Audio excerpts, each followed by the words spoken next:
Hello, this is Bjorn.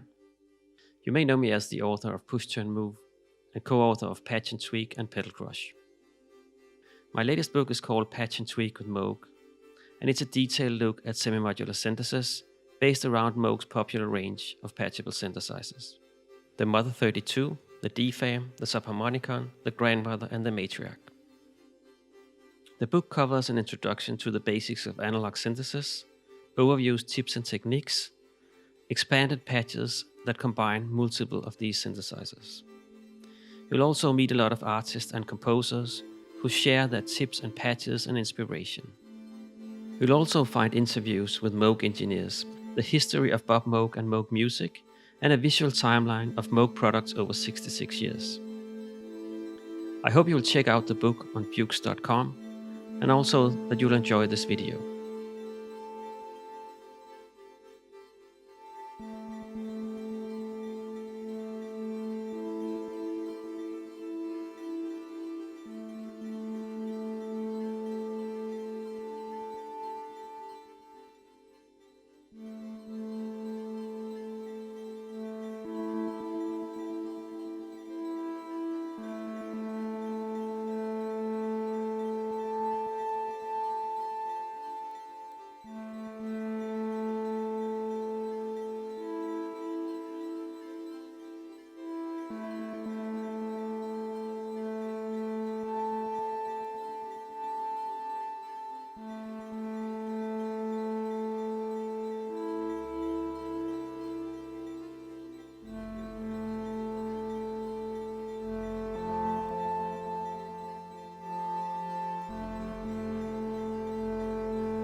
So in this setup, I have basically 4 voices: the DFAM and the subharmonicon, the Mother 32, and the grandmother. Then we also have 4MS spherical wavetable navigator, and I have a few drum sounds from the FX box up here, and the magneto and instro is doing effects along with the Z5000 here, and the clank chaos is doing some random clocks towards the drum sounds up here. Also, everything is clocked by the subharmonicon over here, where the clock is going out, and basically it's going into the magneto, and we have some clocks out from the magneto controlling other stuff. First, I'm going to show you the Moog grandmother voice I have here. You can listen to it here. And so I have basically patched it up in a way that is pretty basic, but I'm doing something with the reverb in here. I actually have 2 channels over here on my mixer. One is dry. Well, not totally dry. Let's turn the effect down here. So it's panned a bit right here. And then this is from the year rack out from the grandmother down here. You can't see it. And then I'm actually panning the reverb only more to the right. So you listen to the reverb now.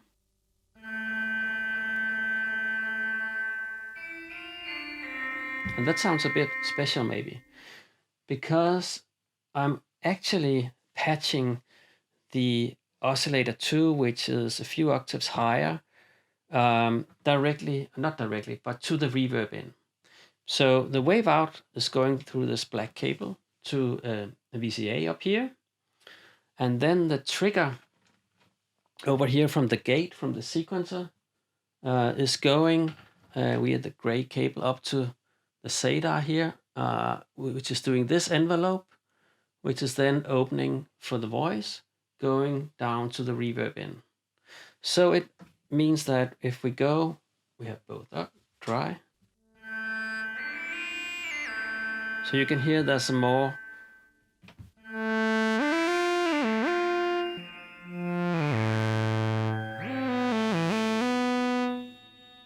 I kind of like that effect, and I like to separate the reverb from the dry signal. So here, this is a kind of shimmer reverb because we have it a few octaves higher. So only one oscillator is going through that reverb. And so also I have here patched the gate out to the sync in, so the waveform will always start on the same place on a note on. It might be hard to hear. We have a little bit of modulation here.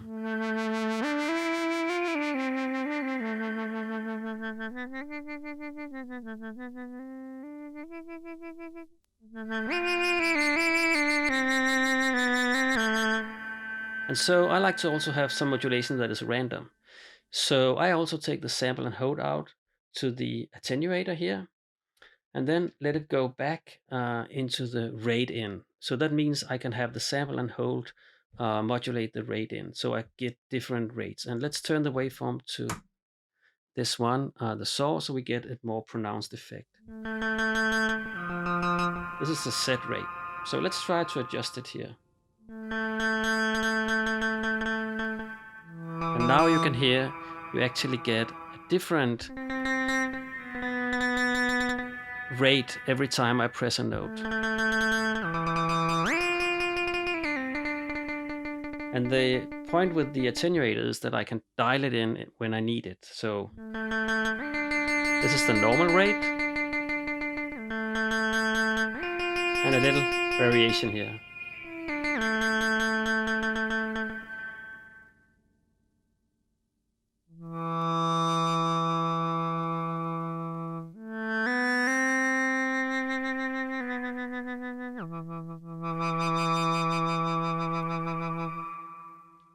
So that's basically that voice. And I have the dry voice also going through the effect up here.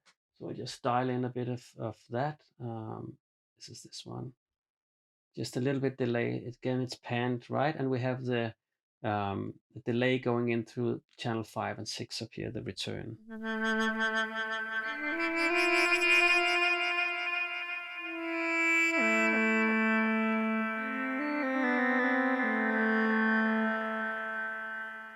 So that's basically the grandmother voice. So the next thing I'm going to show you is the Mother 32, which is basically doing a random set sequence. So the way you make it play random is you basically hold down these two buttons, keyboard and step, and you press 4 because that's the direction. So we can listen to it.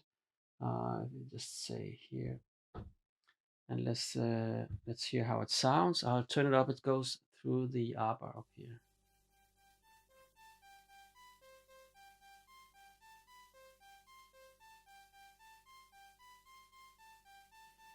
Now we can just,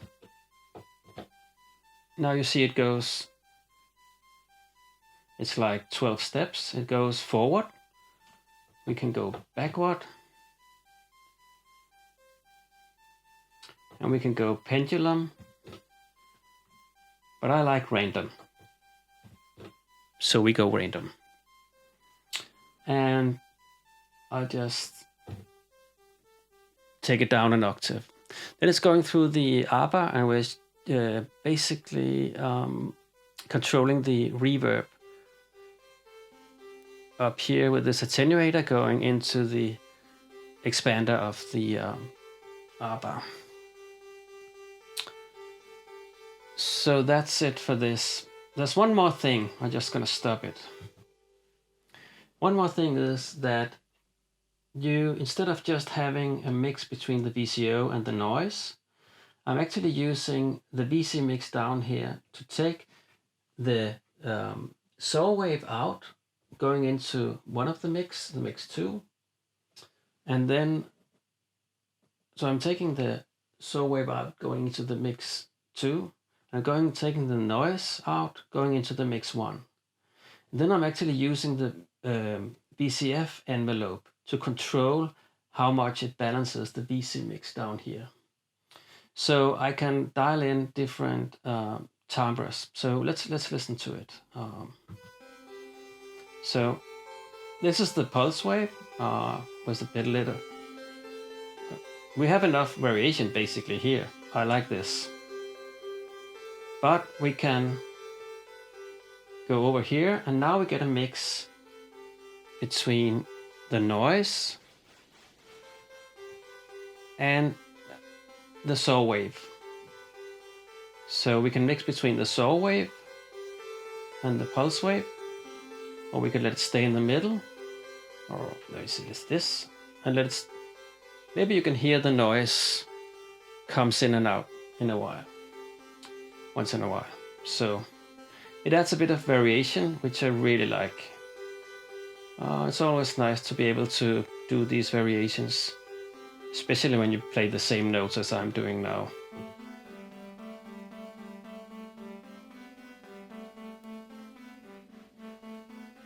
Now it's more clear to hear when the noise goes in and out. Interesting, right? And this is because the sequencer is moving on the subharmonica. The next thing I'm going to show you is what's going on with the subharmonica. So it's really basically very basic patch, but one thing I'm doing is on the VCO 1, you can have basically here the you can have the PV pulse width modulation, the pulse width being modulated by the sub frequencies. But if you don't want that, but you want the saw waves in the sub frequencies and the pulse wave in the upper VCO, you can put in a dummy cable as I've done over here. Basically, this is not patched into anything here, but it's going into the VCO1 PVM. So that means I'm breaking that connection, so I get these two waveforms at the same time. So let's listen to the subharmonica. So I'm turning up the levels one by one. It's basically doing some chords that I've dialed in.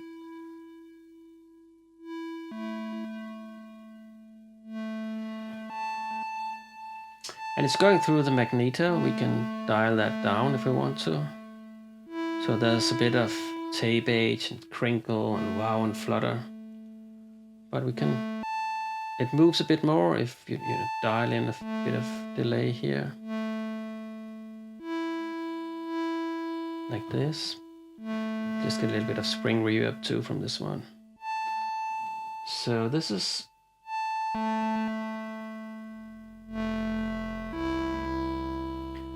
so this way you can also experiment with, you know, when you're doing live stuff, just remember that you can turn stuff up and down instead of just playing the same things. It's basically the same sequence up here. We're adding voices, making it more simple, bright maybe, turning in up the sub 1 level here. So you get these different flavors.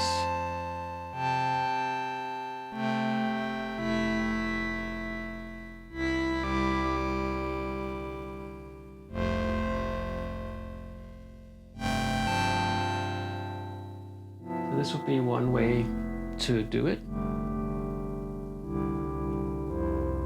Now they're all up.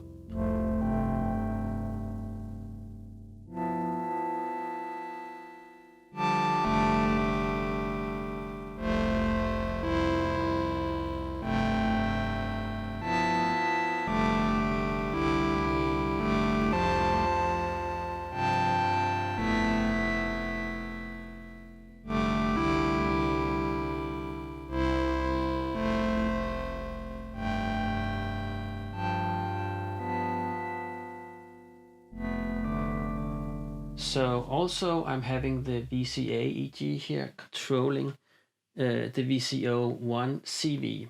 That's might be a bit weird, but let's take it out and you can hear what's going on first. It's basically a rhythm with some delay from the Z5000 up here. To add a bit of atmosphere, and when we do this, get this bit more alien atmosphere. I like that. So right now it's in high pass. I like to experiment when, you know, going live, you know, playing live with switching off, on and off, and do these little things so you get different sounds. And you can also patch this one into the VCO2 CV. It's less pronounced then. And obviously you can also go slower, so you get a bit more different sound.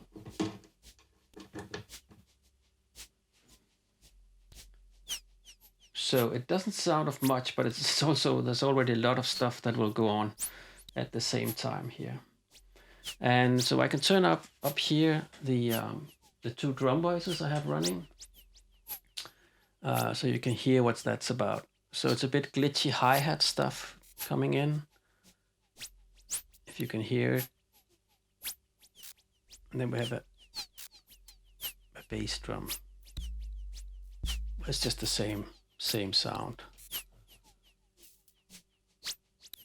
Some analog sounds I sampled at some point.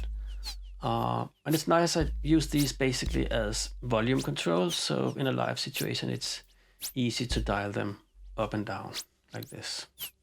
And the randomness of these hits are controlled by the Clank Chaos, and it's all synchronized, and there's some kind of probability and clock multiplication going on, so you get this. Oh, I can turn down this one up here. So finally we have the spherical wavetable navigator doing its stuff here, and it sounds like this. Just turn down the effect. So it has this kind of reverse envelope, and also it's being transposed, so the spread is changing from a sample and hold, clocked again by the chaos, the green cable here. And so I can dial up the randomness of how much I want it to change. but it depends. I can control it. It's always in time when because it's a sample and hold, and it's using a trigger that is controlled from the other stuff. So it's all in sync. So if we add in the effect, the delay, and we can also take it down an octave. And it's always nice to have this kind of a digital voice when you work with so much great analog gear as this. I think it's a nice contrast. So that's why I'm bringing it in here also. I'm not using everything in this setup, but